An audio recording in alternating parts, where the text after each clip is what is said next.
تو دماغ کہیں سے فارغ ہوگا تو اس چیز طرف آئے گا نا، دماغ فارغ ہی نہیں ہے. اوکے اچھا اس نے یہ لے لیا، میں نے تو اس کے، اب جب مقابلہ ہے، کمپٹیشن ہے، تو میں نے تو اس سے آگے بڑھنا ہے. اب میں پلان سوچوں، میں کیسے اب اتنا اپنا اس سے بھی زیادہ زبردست کر کے دکھاؤں، اس سے بھی زیادہ اچھی کوئی چیز لے کے دکھاؤں. تو آپ تو کنزیوم ہو گئے نا. کنزیومر ایسے ہی تو نہیں کہتے، کنزیوم ہوا ہوتا ہے. وہ کنزیومر کہتے ہیں نا یہ کنزیومر ہے، تو وہ واقعی کنزیوم ہو جاتا ہے. وہ تو پھر غافل ہے اپنی آخرت سے.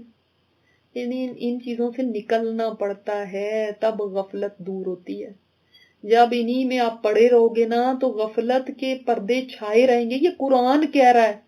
کبھی نہیں ایسے ہو سکتا اگر کوئی دعویٰ کرتا ہے نہیں جی میں یہ بھی کرتی ہوں، میں مقابلے بھی کرتی ہوں، کمپٹیشن بھی ہو رہے ہیں، فخر بھی ہو رہے ہیں، آج میں جو آخرت کی یاد بھی بہت آتی ہے، اس کی تیاری میں بھی میں وہ نمبر 1 پہ ہوں. ایسے کبھی نہیں ہوگا. حتیٰ زرتم المقابر، انسان کا حال یہی ہے کہ اس کو غفلت میں ڈالے رکھا ہے. اس کثرت کی، ان مقابلوں نے، اس کثرت کی چاہت نے، حتیٰ کہ اسے زیارت کر لے تو، حتیٰ کہ تم نے زیارت کر لی قبروں کی. تم نے زیارت نہیں ہے، تم پہنچ گئے قبروں میں. یعنی یہ شوق پھر ختم نہیں ہوتے، انسان قبر تک پہنچ جاتا ہے. کہاں ختم ہوتے ہیں؟ جب مال کی حوث لگ جائے، بس مال اور کمانا ہے اور کمانا ہے اور جمع کرو، اس سے بڑھ کے، اس سے زیادہ کر لو، اس سے تب اب ظاہر اب مال کو دکھائیں گے بھی تو نہیں، بینک اکاؤنٹ تو لا کے نہیں کسی کو دکھا سکتے. کس طرح دکھاؤں اب میں؟ کچھ چیزیں ایسی لوں گی تو لوگوں کو نظر آئیں. پھر وہ چیزیں لی، پھر اس کے بعد آپ نے لوگوں کو انوائٹ بھی تو کرنا ہے، اب آ کے دیکھیں بھی تو صحیح نا. پھر آپ نے ویسا بن سنور کے بھی نکلنا ہے. ظاہر ہے پردے میں نکل گئی تو وہ لوگ کیسے دیکھیں گے، کس کو پتا چلے گا؟ تو اب اس کا ڈسپلے بھی تو ہونا چاہیے. اب یہ ایسے بال کٹائے، ایسے ان کو کلر کرایا، ایسے ان کو رکھا، تو اب یہ پتا کیسے چلے گا لوگوں کو جب تک ان کا نمائش نہ ہو. پھر انسان دیکھو غافل ہو جاتا ہے اپنی آخرت سے. اس کو یہ نہیں فکر آتی کہ اللہ تعالیٰ کی کیا چاہت ہے، اس کا کیا حکم ہے. وہ دوسرے ہی رستے پہ چل پڑتا ہے. یہ چاہتیں جس کو لگ جاتی ہیں، جس کو یہ شوق لگ جاتے ہیں نا اس قسم کے، جو ان میں غرق ہو جاتا ہے وہ نہیں نکلتا. پھر وہ قبر تک پہنچ جاتا ہے. وہ تو کہتا ہے ایک وادی سونے کی ہے نا، ایک اور مجھے مل جائے. وادی ہو، آپ صلی اللہ علیہ وسلم نے فرمایا وادی، وادی پتہ کتنی بڑی ہوتی ہے، ویلی پوری بھر کے بھی اس کے پاس سونے کی ہو، وہ کہتا ہے ایک اور ہو. یہ نا پھر لالچ ختم نہیں ہوتا، یہ حوث نہیں جاتی اس کی. کلا سوف تعلمون، ہرگز نہیں، یعنی کوئی نہیں، وہ وقت دور نہیں ہے، تم ان قریب جان لو گے. یعنی ان قریب تمہیں پتا چل جائے گا. پتہ بھی نہیں چلتا اور انسان موت کے کنارے پہ آ کے کھڑا ہو جاتا ہے. وہ سوچتا ہے نا نہیں ابھی بہت دور بہت دور بہت دور، وہ ان مقابلوں میں ہی لگا ہوا ہے، اس کو یاد بھی نہیں رہتا کہ موت اس کے سر پہ آ کے کھڑی ہو جاتی ہے. اللہ اکبر، یہ کتنی ڈرا دینے والی ہے. کلا سوف تعلمون، پتہ چل جانا ہے تمہیں، ابھی پتہ چلے گا. آپ دیکھو جس کے سر کے اوپر موت کی تلوار لٹکی ہوئی ہے وہ، اور وہ غافل ہوا پڑا ہے، اس کے سامنے جب موت آئے گی تو اس کا حال کیا ہوگا. پھر فرمایا ثم کلا سوف تعلمون، پھر ہرگز نہیں، ان قریب تم جان لو گے، تمہیں جلدی پتہ چل جائے گا اس کا انجام کیا ہے. جس دوڑ میں تم لگے ہوئے ہو اس کا حاصل کیا ہے، تمہیں جلدی پتہ چل جائے گا. تم اسی کثرت پہ گھمنڈ کرتے ہوئے قبروں تک پہنچ جائے گا، تمہیں پتہ چل جائے گا. پھر کلا لو تعلمون علم الیقین، ہرگز نہیں، کاش تم جانتے ہوتے جاننا یقینی، یعنی ایسا اگر یقینی طور پر کاش تم جان لیتے نا. ابھی تو انسان کہتا نا ہاں پتہ ہی ہے ہمیں موت آنی ہے، ہاں پتہ ہی ہے قیامت ہے، لیکن کاش تمہیں یقین کی حد تک یہ علم ہوتا. اور یقین کی حد تک جب علم ہو جاتا ہے نا تو پھر انسان غفلت میں نہیں پڑتا. پھر انسان اس ہمیشہ کے رہنے والے گھر کے لیے فکر کرتا ہے. کاش تمہیں یہ یہاں پتہ چل جائے، علم یقینی ہو جائے. جیسے حضرت علی فرماتے تھے کہ اگر میرے سامنے جنت اور جہنم بھی آ جائیں تو میرے یقین میں ذرا برابر فرق نہیں پڑے گا. یعنی دنیا میں ان کا یقین اتنا تھا، آج ہمیں یقین نہیں ہے، یقین میں کمی ہے، تبھی تو غفلت ہے. اور علم یقینی ہو جائے تو غفلت دور ہو جاتی. یعنی اپنے سامنے انسان ایسے ہی دنیا میں رہے کہ جیسے اس نے سامنے اپنے جہنم دیکھی ہے، جیسے اس نے اپنے سامنے جنت دیکھی ہے. کیا پھر کبھی غفلت میں رہے گا؟ کیا پھر کبھی بھولے گا؟ لَتَرَوُنَّ الْجَحِيمَ، البتہ تم ضرور دیکھو گے جہنم کو. یعنی یہ تو ہو کے رہنا ہے کہ تم جہنم کو دیکھو گے. آپ نے سورہ مریم میں پڑھا ہے وَإِن مِّنكُمْ إِلَّا وَارِدُهَا، کوئی ایسا نہیں ہے مگر وہ اس کے پر وارد ہو کے رہے گا. یعنی اس کو جہنم کے اوپر سے تو گزرنا ہی ہے، ہر ایک کو گزرنا ہے. چاہے جنت میں بھی جانا ہے اس کو جہنم پہ سے گزر کے جانا ہے، تو وہ تو دکھائی دے گی. اور جو غفلت میں ہے اس کے لیے ہے یہ پیغام لَتَرَوُنَّ الْجَحِيمَ، کہ تم اس غفلت کا انجام یہ ہے کہ تم ضرور دیکھو گے اس جہنم کو. اس کا انجام تو یہی ہے. یہ اس کا انجام سوائے تباہی کی اور تو کچھ نہیں. جب انسان غافل رہے یہاں پر، جبکہ اللہ تعالیٰ نے اس کو سب کچھ بتا دیا، سب واضح ہو گیا، پھر بھی اگر وہ غفلت سے نہ نکلا تو اسی جہنم کو دیکھے گا. ثم لَتَرَوُنَّهَا عَيْنَ الْيَقِينِ، پھر البتہ تم ضرور دیکھو گے اس کو یقین کی آنکھ سے. یقین کی آنکھ کون سی ہے؟ یعنی اپنے سامنے اس کو دیکھ لو گے. ایک ہوتا ہے نا علم یقینی، ایک ہوتا ہے عین الیقین، ایک پھر حق الیقین ہو جاتا. یعنی ایک ہے کہ انسان کو علم ہونا کسی بات کا، آپ کو علم ہوا کہ فلاں جگہ پہ کوئی حادثہ ہو گیا. ایک ہے آپ اس حادثے کو اپنی آنکھوں سے دیکھ لیتے ہو، پھر تو اور یہ ایک انسان کے اوپر ہیبت اور پریشانی طاری ہو جاتی نا. سننا صرف ایک الگ بات ہوتی، ایک ہوتا ہے اس حادثے کے اندر خود بھی انوالو ہونا، وہ تو پھر حق الیقین ہی ہو گیا کہ کیا گزر رہی ہوگی. اب دیکھیں یہاں پر دنیا میں ہر طرح کے لوگ ہیں، ہر طرح کے ویوز ہیں. جہنم کے بارے میں بھی لوگوں کے طرح طرح کے، ہر ایک کے ذہن کے اندر اپنے ہی ایک ذہن میں ایک بات ہے کہ جہنم ایسی ہوگی، کوئی سوچتا ہے ایسی ہوگی. لیکن جب اس کو دیکھیں گے نا تو وہ عین الیقین ہو جائے گا، پھر پتا چلے گا کہ اصلیت کیا تھی. اسی لیے دیکھیں جن لوگوں نے اس دنیا میں، ٹھیک ہے انہوں نے دیکھی نہیں تھی، مگر وہ علم الیقین ان کا ایسا تھا کہ اس دنیا کے اندر رہتے ہوئے وہ ایسے کرتے تھے کہ جیسے ہم جہنم کو سامنے دیکھ رہے ہیں.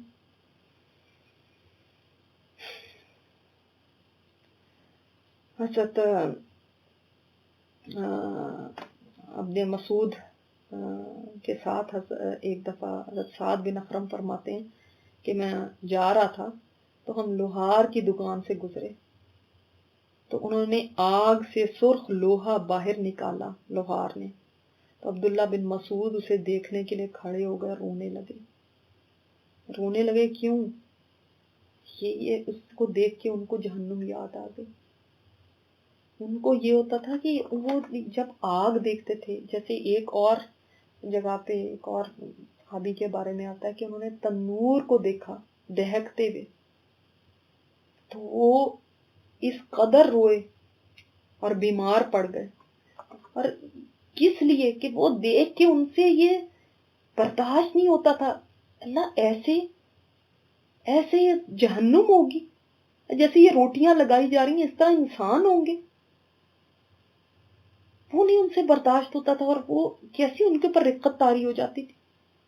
جب حضرت عمر سورہ طور پڑھ رہے ہیں تو جب آتا ہے کہ اللہ تعالیٰ کا عذاب واقعی، ان عذاب ربک لواقع، تیرے رب کا عذاب واقع ہونے والا ہے، اتنا روئے کہ بیمار ہی پڑ گئے. لوگ عیادت کے لیے آنے لگے، ان کو نہیں پتا تھا کہ یہ اس بات پہ بیمار پڑے ہیں. تو وہ کتنا اس چیز کو سیریس لیتے تھے. حضرت معاذ بن جبل فرماتے ہیں کہ مومن آدمی پل صراط پار کرنے سے پہلے گھبراہٹ سے کبھی امن میں آ ہی نہیں سکتا، کبھی امن پا ہی نہیں سکتا. وہ کیسے امن پائے گا؟ گھبراہٹ سے کیسے وہ آزاد ہو سکتا ہے؟ حضرت مالک بن دینار فرماتے ہیں اگر میرے بس میں ہوتا کہ میں نیند نہ کروں تو میں کبھی نہ سوتا، اس ڈر سے کہ سوتے میں کہیں مجھ پہ عذاب نہ نازل ہو جائے. اور اگر میرے پاس کوئی مددگار ہوتا تو میں ان کو ساری دنیا میں منادی کرنے کے لیے بھیج دیتا کہ لوگوں آگ سے خبردار ہو جاؤ، لوگوں آگ سے خبردار ہو جاؤ. ان کو کتنا ڈر ہوتا تھا کہ ہم لوگوں کو بتا دیں کہ ایک آگ جل رہی ہے، لوگوں اس سے خبردار ہو جاؤ. اسی طرح عبداللہ بن مسعود دریائے فرات کے کنارے، جو میں نے آپ کو بتایا تنور تھا، اس کے پاس سے گزرے. جب اس کے اندر دہکتی بڑھتی ہوئی آگ دیکھی تو تب یہ آیت تلاوت فرمائی، جب جہنم کافروں کو دور سے دیکھے گی تو کافر جہنم کا چیخنا چنگھاڑنا سنیں گے. تو یہ سن کے ربیع بن قسیم بے ہوش ہو کے گر پڑے. لوگ ان کو چارپائی پہ ڈال کے گھر لائے، اور صبح سے دوپہر تک ان کے ہوش میں آنے کا لوگ انتظار کرتے رہے اور کوشش کرتے رہ گئے، مگر ان کو ہوش نہیں آیا. کتنا سیریس تھا ان کے لیے. استغفر اللہ ربی. کہ صرف یہ بات کہ تم ضرور عین الیقین سے اس کو دیکھو گے. ابھی تو علم الیقین ہے نا، علم الیقین بھی پورا ہو جائے تو پھر بھی انسان غفلت سے نکل آتا ہے. اس دن تو عین الیقین ہو جائے گا. ہمیں تو علم الیقین کی حد تک بھی نہیں ہے یقین. ہماری تو آخرت نہ سنور جائے، ہماری زندگیاں نہ بدل جائیں مگر علم الیقین ہو جائے. ثم لتسألن یومئذ عن النعیم. پھر کیا حال ہوگا کہ تم اس دن ضرور پوچھے جاؤ گے نعمتوں کے بارے میں، تم سے سوال کیا جائے گا. اور نعمتیں کیسی کہ ابن جریر میں آتا ہے وہ حدیث کہ ابو بکر صدیق اور عمر بیٹھے ہوئے تھے. آپ صلی اللہ علیہ وسلم ان کے پاس آئے، پوچھا آپ یہاں پہ کیوں کیسے بیٹھے ہیں؟ تو انہوں نے کہا بھوک کے مارے ہم گھر سے نکلے ہوئے، ہمیں گھر میں بھی کچھ نہیں ہے، تو گھر سے باہر نکل آئے بے چین ہو کے بھوک سے. فرمایا اس اللہ کی قسم جس نے مجھے حق کے ساتھ بھیجا میں بھی اسی وجہ سے نکلا. اب آپ ان کو لے کر چلے ایک انصاری کے گھر. ان کی بیوی مل گئی، پوچھا کہ تمہارے شوہر کہاں ہیں؟ کہا گھر کے لیے پانی لینے گئے. اتنے میں وہ بھی مشک اٹھائے ہوئے آ گئے. وہ خوش ہوئے، کہنے لگے مجھ جیسا خوش نصیب کون ہو سکتا ہے جس کے گھر میں اللہ کے رسول تشریف لائیں. تو مشک تو لٹکا دی اور خود جا کر کھجور کے تازہ خوشے لے آئے. آپ نے فرمایا چن کے الگ کر کے لاتے. تو جواب دیا حضور میں نے چاہا کہ آپ اپنی طبیعت کے مطابق اپنی پسند سے چن لیں، جیسا آپ کو پسند ہے، یہ بھی ہے، اس طرح کی کھجور بھی ہے، اس طرح کی کھجور ہے. پھر پانی دیا، پھر چھری ہاتھ میں لی کے جانور ذبح کر کے گوشت پکائیں. پھر آپ صلی اللہ علیہ وسلم کے سامنے رکھا. آپ نے وہیں کھانا کھایا. پھر فرمایا دیکھو ہم بھوکے گھر سے نکلے تھے، پیٹ بھر کے جا رہے ہیں. یہ وہ نعمتیں ہیں جن کے بارے میں قیامت کے دن سوال ہوگا.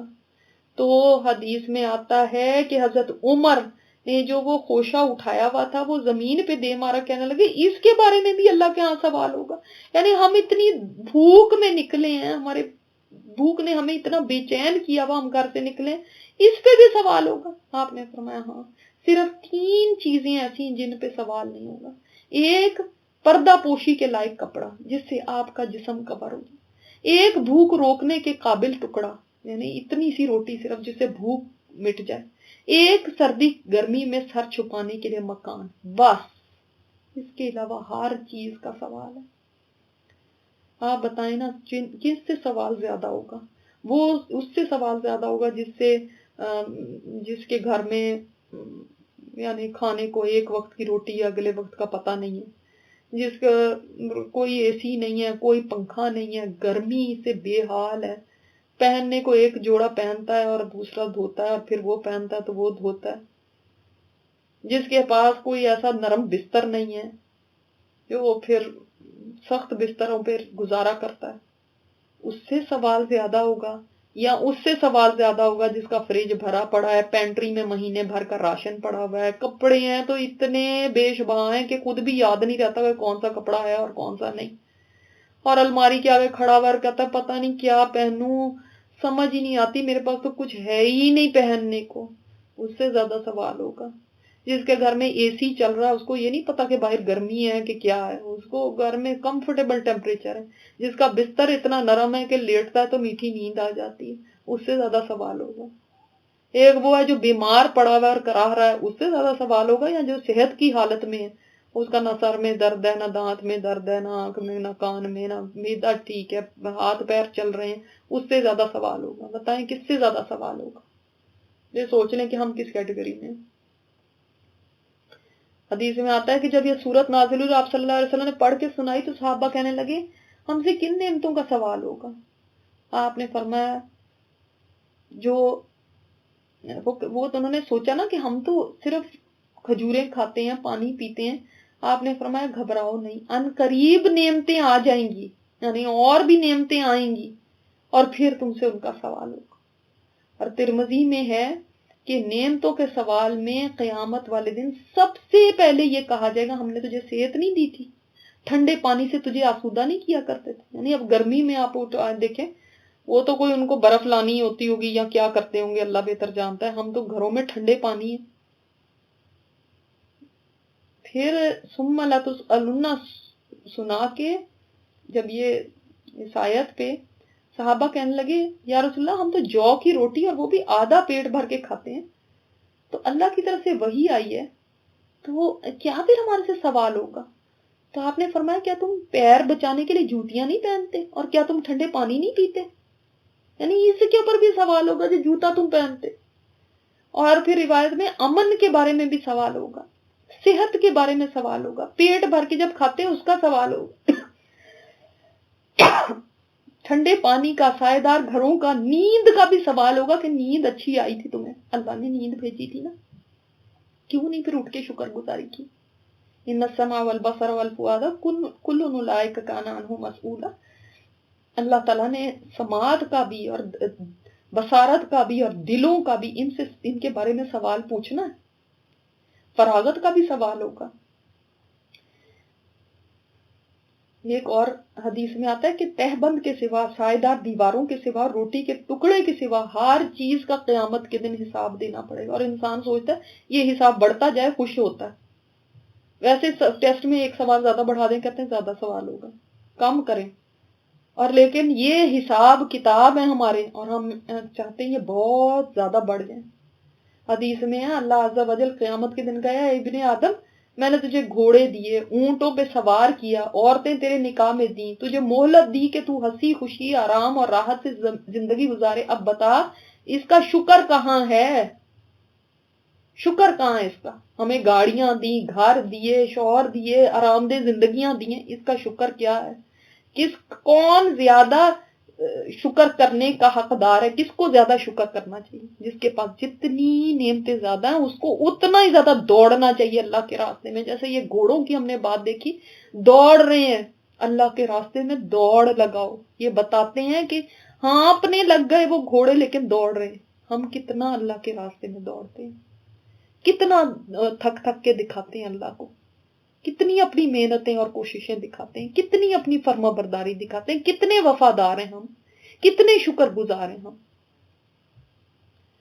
اللہ تعالیٰ ان آیتوں سے سیکھنے سمجھنے کی ہمیں توفیق عطا فرمائے. سبحانک اللہم و بحمدک نشہد ان لا الہ الا انت نستغفرک و نتوب الیک.